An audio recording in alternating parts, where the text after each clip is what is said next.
Good afternoon. I'm Dr. Quentin Robinson, and I will be presenting this afternoon on a multidisciplinary approach to HIV prevention at Absolute Care. Our next slide. So our objectives for this meeting this afternoon is to talk about and to describe the unmet need for HIV prevention in the United States, outline the process that we use at Absolute Care in terms of providing HIV prevention via PrEP, describe how our use of a health educator could potentially lead to improved adherence with our patients, and describe how the use of a peer educator also could potentially lead to a decrease in the incidence of STIs and also HIV diagnosis. And we'll attempt to demonstrate how this comprehensive approach leads to potentially decreased HIV diagnoses.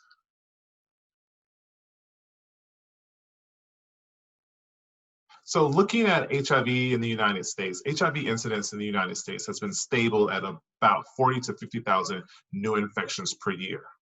Truvada for PrEP was approved for use in 2012, and we've noticed, as you can see in the graphic, that PrEP use has continually increased in the United States, with about 77,000 persons on PrEP in 2016, compared to looking at somewhere between 3 to 4% in 2012. However, looking at the fact that we have over 77,000 persons on PrEP in 2016, there's still a significant unmet need, particularly in the South. The Southern United States accounted for more than half of all the new HIV diagnoses in the United States in 2016. However, they only accounted for approximately 30% of PrEP users compared to PrEP use in the Northeast and on the West Coast. So at Absolute Care, we tend to provide what I call a comprehensive approach. At Absolute Care, our patients who are all on PrEP are extensively counseled on the use of PrEP. All clients meet with a healthcare provider or prescriber, our health educator, and a peer counselor at their initial visits. Social workers are available for those who may require additional support. Having on-site pharmacy and lab allows for expedited results of HIV and STI testing and for the quick filling of prescriptions.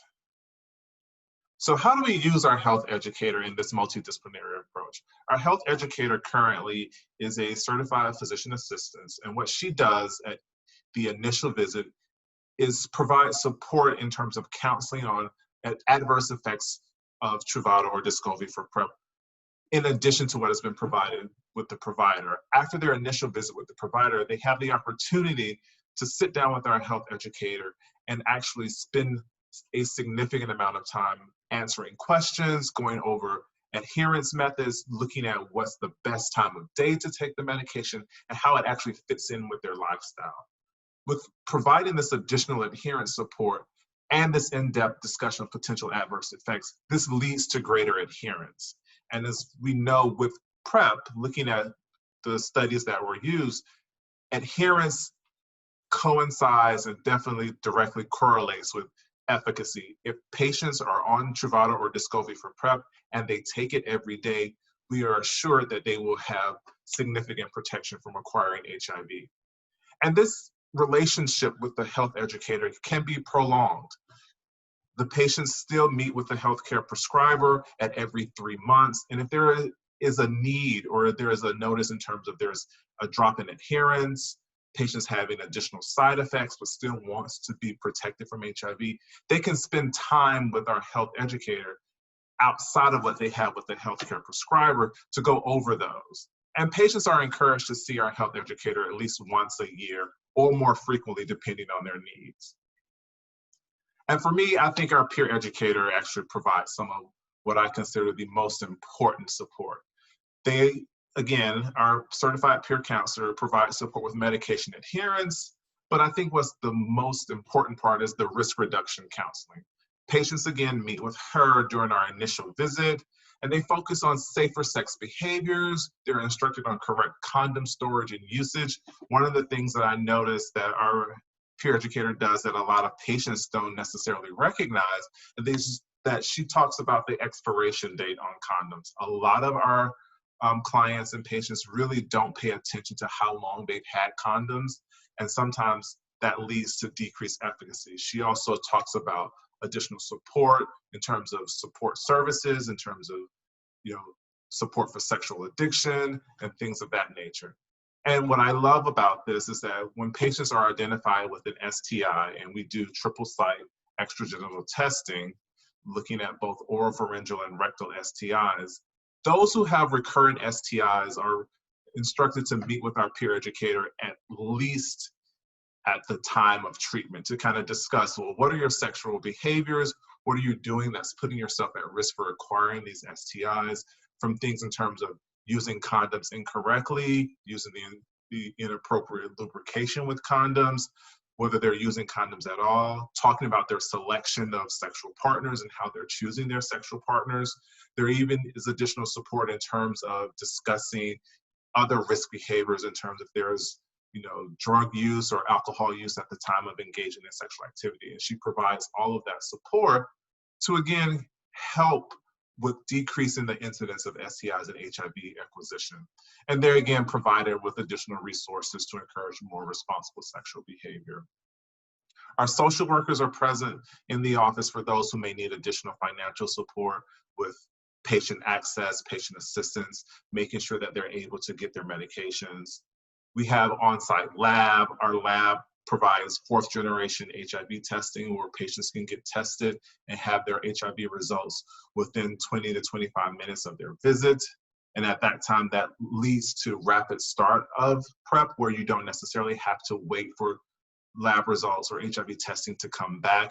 Patients can be seen by the provider, the health educator, the peer educator, get their labs and their HIV testing done, and still be able to walk out of their visit with a prescription for Truvada or Descovy for PrEP, all on the same day. So again, decreasing that time to start.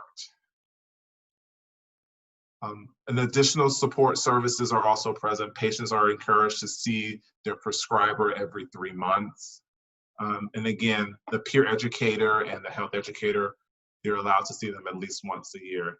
In terms of conclusions, I like to state that by providing these multiple points of contact with both the client and the center, we can increase opportunities to support and educate patients on behaviors to decrease their STI and HIV acquisition.